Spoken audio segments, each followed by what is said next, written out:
जम्मू कश्मीर में 10 सालों की अंतराल में अब विधानसभा चुनावों की डुगडुगी बज चुकी है। अनुच्छेद 370 हटने के बाद बदले माहौल के बीच नए जम्मू कश्मीर में ये पहला विधानसभा चुनाव होगा। ये चुनाव कई मायनों में यहाँ अहम होने वाला है। इस चुनाव पर देश दुनिया की निगाहें टिकी हुई हैं।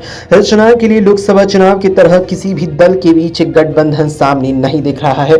कभी लोकतंत्र संविधान में आस्था न जताने वाले अलगाववादी चेहरों के भी मैदान में उतरने की संभावना जताई जा रही है। परिस्थितियां बदल गई हैं तो भारतीय जनता पार्टी के साथ सुर मिलाने वाली अपनी पार्टी और पीपुल्स कॉन्फ्रेंस के भी सुर बदले हुए हैं। पीडीपी और पूर्व मुख्यमंत्री गुलाम नबी आजाद की डेमोक्रेटिक प्रोग्रेसिव आजाद पार्टी भी विधानसभा में अपनी मौजूदगी दर्ज कराने के लिए कसरत करती दिख रही है।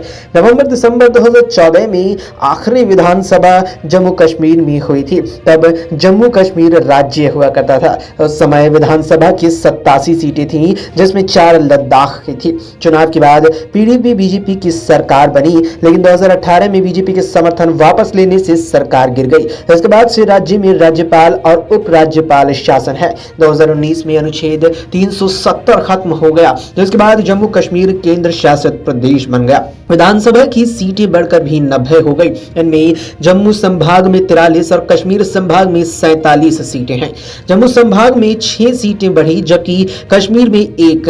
लद्दाख को बिना विधानसभा के अब केंद्र शासित प्रदेश घोषित कर दिया गया था। अनुच्छेद 370 हटने के बाद जब पहली बार लोकसभा चुनाव बीते दिनों हुए तो माहौल बिल्कुल बदला नजर आया। चुनाव में लोगों ने बढ़ चढ़कर भागीदारी की। पिछले 35 साल के मतदान का भी रिकॉर्ड टूट गया। इतना ही नहीं, कश्मीर में अलगाववादी चेहरे, प्रतिबंधित जमात इस्लामी से जुड़े लोगों, आतंकवादियों के परिवार के सदस्यों ने भी मतदान में हिस्सा लिया। बाद में तो जमात ने चुनाव में भागीदारी के लिए अपने संविधान में संशोधन की प्रक्रिया भी शुरू कर दी। अगर सब कुछ ठीक ठाक रहा तो कई ऐसे चेहरे निर्दलीय प्रत्याशी के रूप में चुनावी मैदान में भी हो सकते हैं।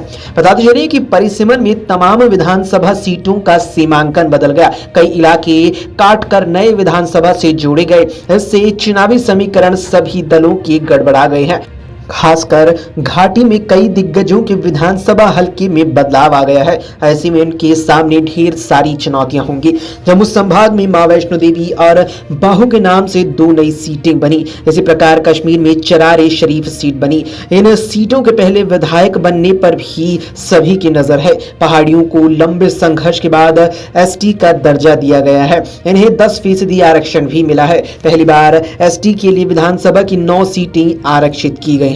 इन आरक्षित सीटों में राजौरी पुंछ में पहाड़ियों की संख्या ज्यादा है। इसके अलावा घाटी में भी 3 सीटें एसटी के लिए आरक्षित हैं। ऐसे में बीजेपी एसटी ट्रम्प कार्ड खेल सकती है। हालांकि लोकसभा चुनाव में ये कार्ड उसका नहीं चल पाया था।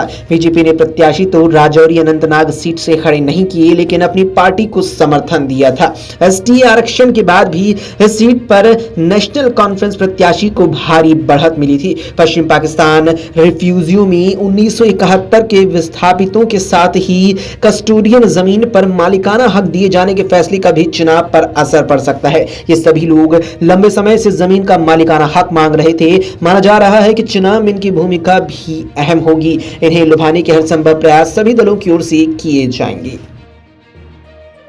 अगर आप ये वीडियो YouTube पर देख रहे हैं तो हमारे चैनल को सब्सक्राइब करें और बेल आइकन को दबाना ना भूलें। अगर आप Facebook पर ये वीडियो देख रहे हैं तो हमारे पेज को लाइक करें।